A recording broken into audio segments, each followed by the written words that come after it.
Watch this.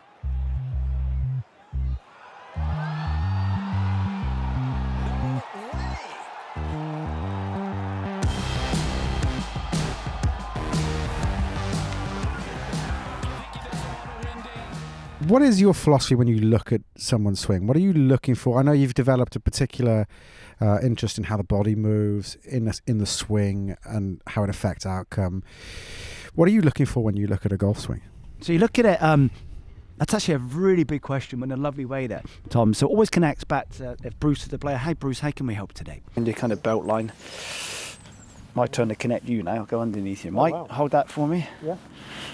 You've got mics, you've got straps, you've got everything going on. Cold hands. Always finish a podcast with the most provocative thing. Look, the idea of taking time is nonsense. Just means you don't understand what you're trying to do. What?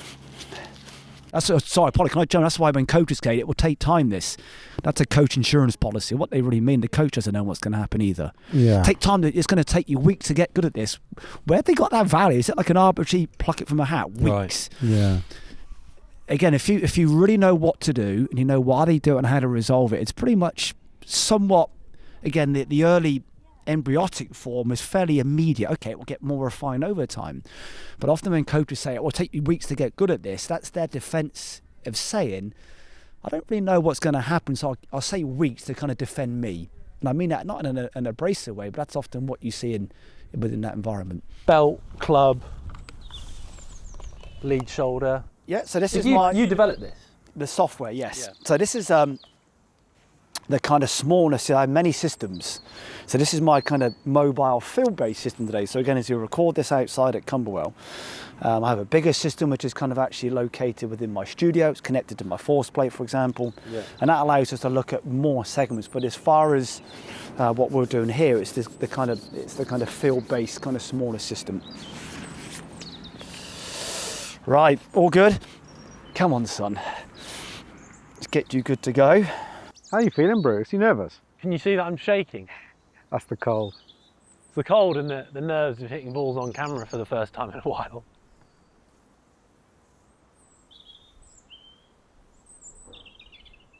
Okay, Bruce, I'm just going to find a few points on your body, so apologies for the slightly invasive approach. So just stand nice and tall for me and kind of look forwards. That's great.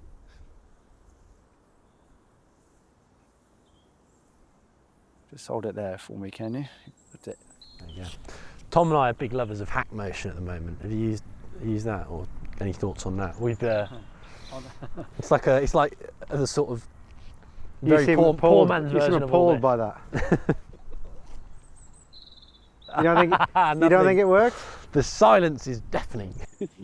Okay, hold there for me. It's like any device, it doesn't matter what it is, it's really what you're buying it for and what you want to use it for. So what do you want from it, really? And when it comes to kind of values and data, they're always relative to what? So when you have a single sensor, for example, what's it relative to? The elbow, the shoulder, the pelvis, the foot. So when it's independent of any other value, it just reduces then really not the credibility, but how meaningful is it? You're looking at, for example, you really can't look at the wrist in orientation without knowing what the hand position is in space. So where's the hand in space relative to how it rotates? Yeah. So, yeah. Hit a few for me, Tom. Just kind of, Bruce, I'll just get used to the device. You go whenever you're good. Whew, this feels. Oh. Wow.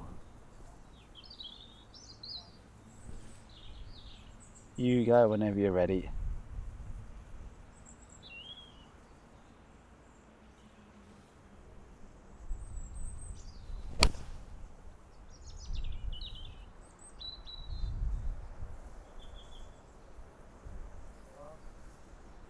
Probably shorter than normal.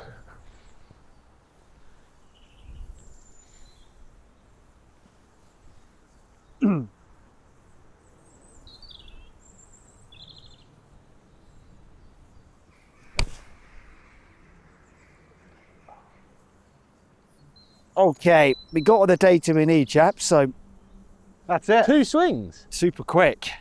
2 swings and done. Can I not hear one more? As many as He you hasn't want. hit a good one yet. I've hit 2. We've got the information that we need. So it's instantaneous, thankfully. So it's all super quick.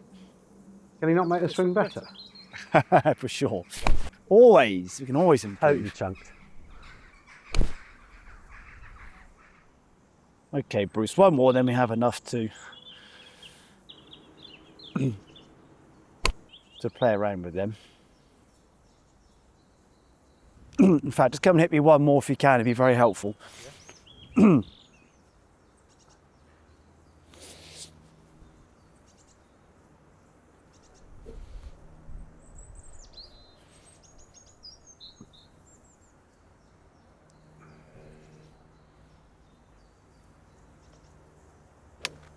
Oh. Spin to win. Okay, let's wander over here, chaps, and let's have a play around and let's see how we can add some value today. So a lot of it goes back to kind of really what we discussed in the initial part of our discussion today, Bruce, is really understanding why you do what you do. So when you look at the information that we have here, so as you see on the screen, we have all these values, these plots as they're often referred to.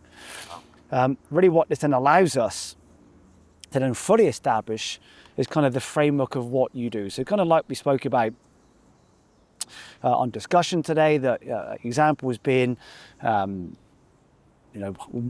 the spine produces rotation, and the kind of ground reaction forces, and what are those, the context behind them. So once we've really established kind of what you do, it's then through discussion we can then really locate why you do it. So what's the driver? I could often refer to the mechanism, the system in some ways. So just kind of really encouraging those kind of adaptations is what you have. When you look at movement, for example, that's what movement is. It's one of adaptation. It's adapting for X. So again, you'll get good at this stuff over here when we get very aware of what happens over there. So even, for example, say through the values today, a lot of what we see here is just the fallout from it's the workaround to those adaptations. So to really get the spine, the pelvis, hand and arm, whatever it might be, kind of behaving nicely, it's understanding really what's it responding to, what's the driver as to why you're moving that way. And even in a somewhat kind of loose way with you today, so again, we'd be very mindful to the context of you and I discussing this today. We can look at it through here, for example. There's a place we can start with for you, Bruce, almost the kind of cloud view. This is the kind of view looking down on what you do. So you'll see as we start to kind of move you through backswing, you'll see appear on screen here a little red trace. So what that red trace represents, if this was your pelvis, it's kind of tracking and tracing how that kind of pelvis is moving through. So it's like a profile in some ways. So kind of where is that pelvis as it moves through swing. So just kind of feedback to me. So we're keeping a somewhat kind of light discussion today. Really what you observe and what your understanding is, again, as we move you through backswing, what direction that trace wants to move in. Yeah, so it sort of goes this way. Absolutely right. Absolutely right. So really at this stage of the session, what you're not too kind of stressed about, again, it's a little bit like we spoke about. It starts very coarse, and as you kind of advance through this, it gets more refined and more precise and more accurate. The idea, like we said about, if my daughter drew a leaf, it would be whatever, and if she draws more, then we should get more precise. So to almost give context again to that kind of discussion, that it should almost be instantaneous. What you'll find will then happen as you move to that kind of exploration phase, it gets more refined, more precise. So absolutely right, that as you move through backswing, how much that pelvis wants to kind of move that way. Move forward. Yeah, and that's historically often been referred to as kind of thrusting. In some definitions, the idea of early extension of that pelvis. But what we need to establish is why. But why are you doing this? And what these values represent so nicely today, and what these values you'll see on screen are really revealing very evidently with you, is a lot of what you do through your pelvis is simply adapting for how you live around your kind of left foot, your lead foot. Okay. So the pelvis in many ways is a bit like a second brain within human movement. That we often adapt the pelvis as a response to imbalances through the neck, through hand and club path, so the foot, for example, because it's the segment closely connected to our centre of mass. Our centre of mass, loosely speaking, is about L3, our kind of third lumbar vertebrae, our belly button, really. So often we'll adapt the pelvis as a way of moving around the neck, the hand, the foot, for example. Okay. So within movement, Bruce, they're called conflicts. You have a conflict around what you do. You're trying to kind of move your pelvis again, somewhat kind of crudely today, this way through backswing. But your left foot lives in what's got a very supinated, very kind of, it lives on the outside part of your foot. So what happens through your foot to allow your kind of pelvis to move that way inside the foot, loosely speaking, has to do this. Often what's referred to as pronation, for example. The foot's not actually doing that. This is happening very much within the joint. So actually inside the foot, intrinsically, your foot is having to pronate and evert, move that way to allow your pelvis to move the way you want it to move. So again, we kind of slow that down, put it in very kind of bookend form for you and I to kind of move this way. To really allow that movement to happen, your foot has to go through certain movements and produce certain ranges to allow and encourage the pelvis to do what it wants to do. The challenge being when your foot is being held and pulled this way, but yet it's trying to move that way, that creates a conflict. Right. It's like a constraint. I'm trying to go that way, but my foot is held in the opposite direction. You've got it. People sometimes observe, they're like, oh, you set up, like, if they look at me from the face on you, they'd say, oh, you have like a left foot sort of splay. It's like overly splayed. And I've always thought, oh, that's just how it is. I've kind of set up to it. But understanding what you're saying there about how that dictates other stuff, I mean, I've been totally ignorant of that. Massively. So it partly goes back to our discussion. We often adapt the feet. There's something within movement called forward planning. The brain is always doing way before it does.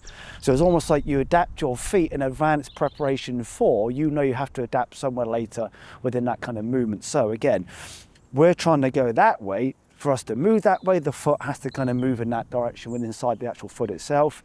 But if it's held in that position, it creates a conflict. So what we simply do, we find different ways of moving around that.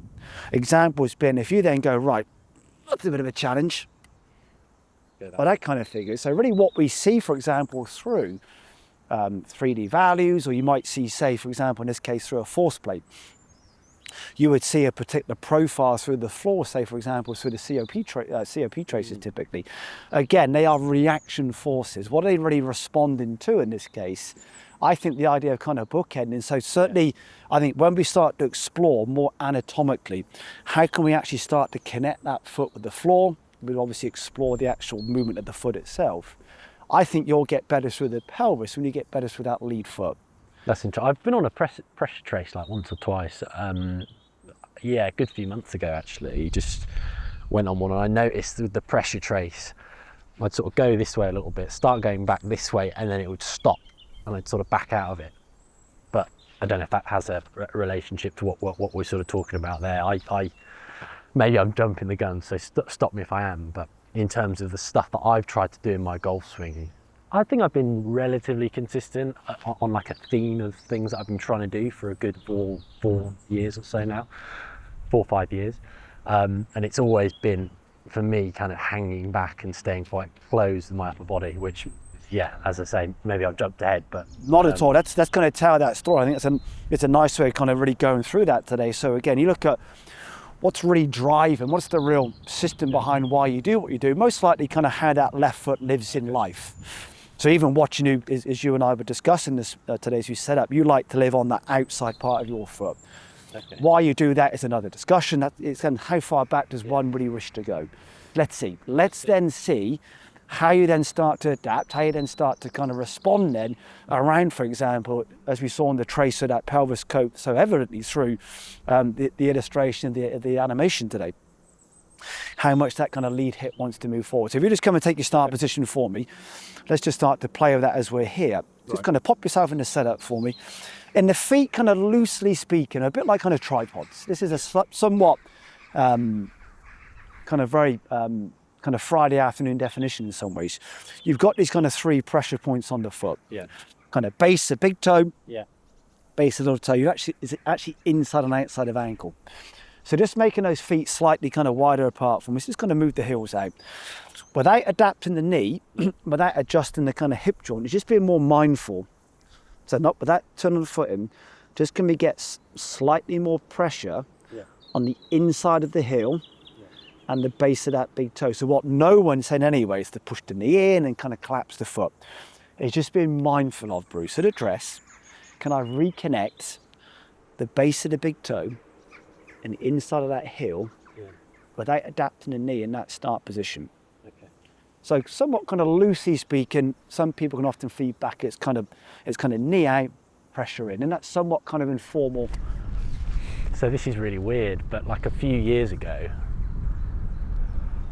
I had a pair of golf shoes that I ended up doing something crazy. Like I played 72 holes in a weekend, and then I played a bit more, and I actually developed like a sort of blood blister thing under the ball of my left foot, which makes total sense in terms of how things have probably moved in the way they have, and what you're talking about that you see there. It's like I almost don't want to put pressure on it, and so I just subconsciously have set up more with more kind of eversion or pressure on the outside of my foot. That's just, but I'd never even thought that would subconsciously filter into my golf swing until you've just talked about it now, and I've just been experimenting with that there.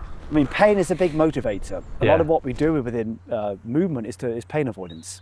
Yeah. So if you've had an experience 1, 2, 3 years ago, for example, well, the idea of kind of fear and envy again, that's a fair approach we have there.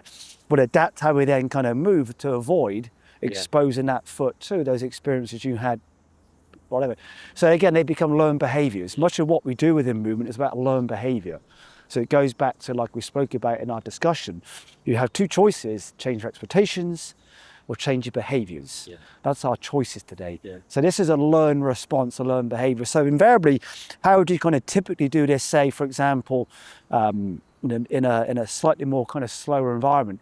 Hey, Bruce, when you're at home, kind of barefoot, for example, kind of shoes and socks off, often in front of the mirror, and just start to take time. Can I just start to re-establish and kind of reconnect once again, equal pressures through inside, outside of the ankle. So there's kind of 4 pressure points: base the big toe, base the little toe, just to then reconnect those feet on the floor. And actually then start to explore. Yeah. When I start to reconnect those feet, how does it then allow me, how could I move then, as far as kind of through backswing, in particular through that pelvis, when the feet live in that position, and actually then go back to the old one. That lovely idea of kind of go through those old and new cycles. If I then go onto the outside of my foot, how does that then disrupt and encourage me to then move when I'm very much moving from the outside part of that foot? So again, just take your start position for me, a little wider through the heels for me. And just be kind of mindful, again, fantastic, without adapting the knee. So what no one's saying is start to do this, absolutely not in any way. These are very sensitive improvements, Bruce, and very, very minor adjustments. But the trade-off can be hugely influential. So as we move through backswing, if I just place my hand here, just avoid that left hip touching my hand as you move through backswing. Fantastic. Come back once again. It's almost just to accelerate in some ways, so the purpose of today. Just start to kind of lose the inside, the medial part. So come back, sorry Bruce, come back to your start position. No one's in a rush, look. Take your time. So the slower you go, Bruce, the quicker we'll get there. So just start to move on, go back to where you were. Yeah. So just kind of be aware of kind of losing that connection. Yeah. As you move through backswing, deliberately allow your left hip to touch my hand. So that way. Good. So just do a very realistic example. So do a pretty good example of the old one. That's how you like to currently move. Right. Come back to your start position for me. Just kind of stamp on the spot a few times, Bruce. Just to kind of reset yourself. Good. So again, without adapting the knee, is just start to allow that foot just to reconnect with the inside. Yeah. As and when you're happy, just avoid that left hip now, touching my hand through backswing. Very good. Let's go through that cycle once again. So the old one, lose the inside of the foot to live on that lateral border. Yeah. Deliberately allow your left hip to come forward. In this way, Good. That's kind of what you currently do. Just going to reference that. So it's this way, and there's a bit of that way as well. Sure. So it's kind of there. And what we're trying to do is more kind of keeping this more space. And this is very important, I think, for your kind of viewers, that when there's a rotational constraint within anatomy, which is what this is, your foot lives on the lateral border, there are rotational constraints. We adapt in one of two ways first, either side to side or forwards and backwards. The up and down component happens when you first went either side to side or forwards or backwards. So typically what will happen is we have a constraint within our rotational system. We live on the outside of our foot. We either go side to side or forwards and backwards, which is what you wonderfully expressed there. Right. oh, is that why I go kind of this way and that way? Yeah, They are kind of off and then, workarounds through rotational constraints. If you go up and down happens when you first went side to side, forwards and backwards. So back into that start position again, just one more time. Again, without adapting the knee, just be mindful of allowing just that reconnection through the inside of the heel, base of the big toe. Avoid your left hip now touching my hand. Good. So when you move that way, yeah, is that different? feels different. Yeah, In what way? it feels like I'm staying more back here, and I'm actually keeping pressure out the toes of my feet. And I probably almost feel like I'm not as on top of the ball. Again, this is where there's that wider philosophical discussion we had on the podcast about trying to do something, and it can be counterintuitive. For me, because I'm someone who's aware that I kind of fall underneath it and back off the ball, I almost think, well, if I stay on top of it more, and so you get into this habit where you probably don't have space, and then maybe you encourage more of that ducking back at it. So with what you give me there, and I'm feeling a sensation of like almost gripping the ground more with the insides of my feet, I'm feeling like taller and more off the ball. Yeah, you're absolutely right there. So again, like all of us, myself inclusive, often what we try and encourage is actually what creates the issue. So what we're trying to do is actually what creates the problem. So what I love there in a very, again, somewhat organic way, you'll get better at that when we get better at this. So a reference I give many guys to play with is very much a top of backswing, the idea of kind of head over hip, head inside a knee. So as you get to top of backswing, the head kind of sits on top of the hip joint inside that knee. Yeah. So you'll get better going that way when we get better going that way. Yeah. But you look at it, what allows us to move that way, as you said, is that reconnection through the foot, how we sit through the foot will hugely influence how you move through hip and pelvis, and that will then migrate into the head and hand and club path and so on again. So just to kind of finish on for you now, just take that start position again. Let's do a complete walkthrough of this. Right. Just deliberately kind of live in the old position, very much live on the outside of that foot. So lose that medial part of the foot, good. And just kind of do what you do, Bruce. Let that left hip kind of come forwards. Just kind of reference what you experienced there. Come back to that start position for me. Now again, without adapting the knee, just start to very sensitively just reconnect the inside part of the foot. Yeah. Avoid that lead hip moving forwards now. Good. And then there's always that internal dialogue. Yeah. When I do the old one, what does it mean to me? When I do the new one, what does it mean to me? And when you start to kind of go through that old and new cycle, just say to yourself, when I do the new one, what's different? Yeah. How you answer that question is what you play with. Right. So for purpose of, again, of your viewers now, just take your start position. Again, do a really bad example of the old one. Lose the foot at address. Just kind of reference that, for example. Yeah. Come back to that start position once again. Reconnect that foot. Avoid that lead hip moving forwards. Yeah. Is that different? Feels a lot more different. Yeah, it feels like my kind of perception of where the ball is, I'm almost further away from it. Fantastic. So you kind of go through that, and again, it's for you to explore the idea of pre-digested food. You keep going through that lovely cycle. Do the old one, do the new one, as many times as you need to really establish that awareness to the point where, okay, so when I'm moving well, it really means whatever to me, for example. And whatever that kind of X is kind of then what you play with, that kind of old and new cycle. Yeah. Yeah, that's really interesting. Yeah. Because I've spent so long thinking about my arms and my upper body, and I never really thought much about it, other than someone has passing mentioned, oh, you have your foot splayed. I'm like, well, other people do, I don't really know. But just understanding that chain reaction.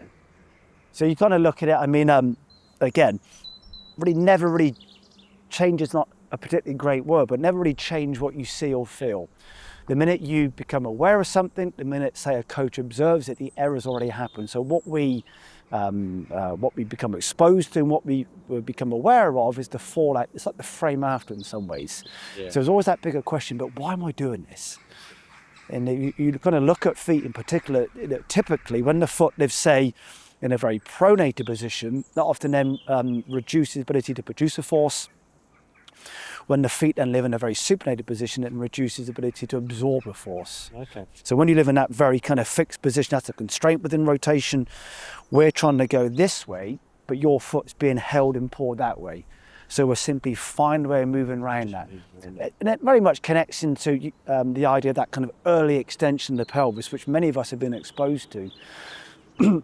More realistic, excuse me, what that's actually revealing is how you're adapting for in working around these imbalances elsewhere. Yeah. So that kind of thrust of the pelvis or the extension of the hip is often a workaround to the foot, the neck, the wrist, for example. Amazing. So I hit 1 or 2? If you're happy. Yeah. Wow. All the pressure's on Mark. Whose session is it? Mine or yours? So just do a complete walkthrough. Do the old one, Bruce. Good. Then, once your foot's happy, do a new one. And when you're clear, play when you're ready.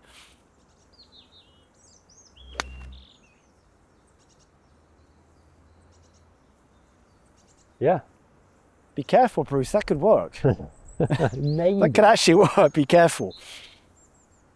So in a very exploratory way to very much connect back to the podcast, just come play a shot now. We deliberately do a really bad example where you were. So really lose the foot, allow that kind of lead hip to move forwards. So it's like that. Yeah, just kind of really... What, hit 1? Yeah, Hit one like almost bookend the scale of movement. Do a really horrible example of where you were. So it's just like, I can feel like I'm just... Everything feels very quick and like I haven't got time or room. It's like that... that old expression, like the two things you want in a golf swing are time and room. It's that perception of those two things. I didn't have either with that. Right. And then when you're happy, just do a really good example now of that kind of lead foot and that lead hip. Yeah.